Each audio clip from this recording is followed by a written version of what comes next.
options, and I don't wanna tell you to drop it, but I don't wanna play your fair.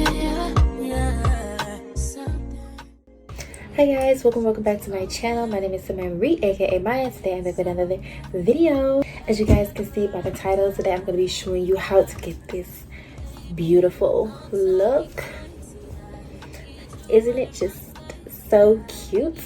Also, I feel like it is perfect for this fall season, so I figured it was the perfect time to drop this video. Let's not even waste any time. Let's just go ahead and wrap into the video. Before we start, be sure that if you are new to the channel, even if you're not new to the channel, if you've been here for a while, be sure to the like button that lets me know that you like the content that I'm putting out for you guys. Also, too, I see we're continuously getting more and more subscribers, so please subscribe to the channel. Also, 3, be sure to hit the bell button when you do subscribe so that you don't miss any of the new content we have coming out. And let's not even waste no time. Let's just get right to the video. Starting with a freshly washed and dyed wig. This wig was originally a light brown color, which then I decided to dye into this rich burgundy color. I'll link all the wig details and products I use down in the description box below if you're trying to replicate the same color. After dyeing, I prepped my wig install with a bald cap. If you want a tutorial on dyeing your wigs without coloring the lace, let me know in the comments and I'm sure to make it happen. For this install, I used about 2 to 3 layers of Ghost Bond lace glue to secure the lace. Personally, I prefer bold hold for a longer lasting hold. The Ghost Bond was all I could grab at this time. Once the layers dried clear, I pressed the lace into place with a comb, then set it with my wig band while I got ready to style. To achieve a silky finish, I used a dime-sized amount of the Chi Heat Protective Serum on each half of my head before going in with both a flat iron and a hot comb. On a human hair wig that's been freshly washed, it's usually stripped of all the sulfates and factory chemicals at this point. Using a flat iron and a hot comb in small sections really helps to get the hair back to that silky smooth, flawless look. When applying the heat protectant serum, make sure to distribute it evenly through the hair. It really makes a difference. For straightening, I usually use 2 passes with the flat iron and 1 pass with the hot comb if needed. This combination is perfect for creating that silky straight look. Keep this process going section by section until I reach the front of the wig. And that's how I get that flowy silkiness in my wigs. And here's the finished result.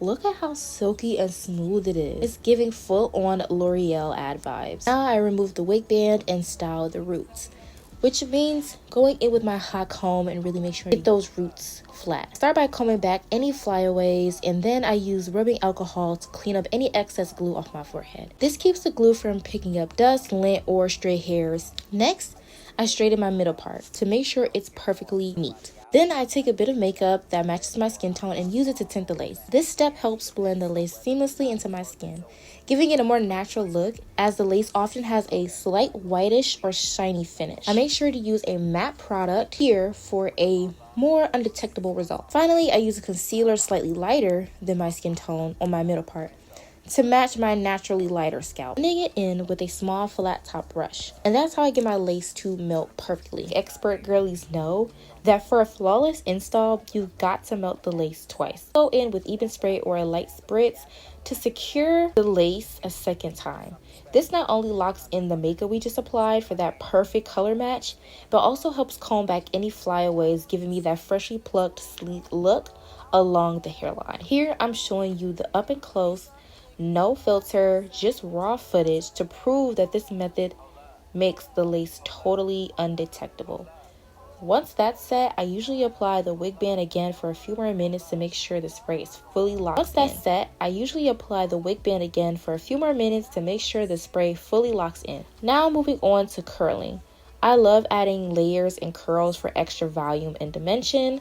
For this part, I recommend a lighter holding spray or spritz rather than even, since it's a bit strong. But since it's what I had on hand, that's what I used. I use a curling wand and go in section by section to get those perfect bouncy curls along the end. I'll let you watch how I create these curls, and then we'll move on to the final touches.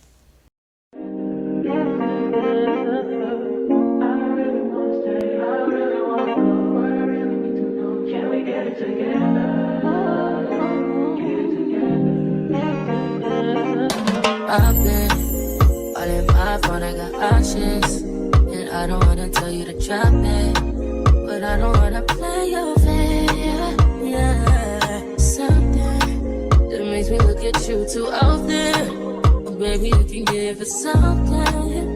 Baby, I can run all the time. Baby,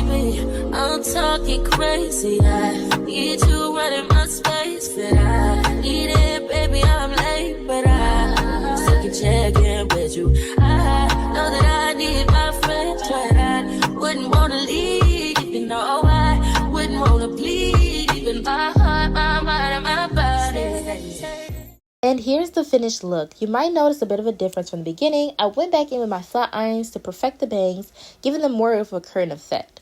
I also used a hot comb to bring them slightly more forward so they would fall naturally in front of my face. Hope you guys enjoy watching and love the final result as much as I do. If you did, please don't forget to give this video a thumbs up and hit that subscribe button to join the community. Thanks for watching, babes. I'll see you in the next one. Bye, babes. Mwah.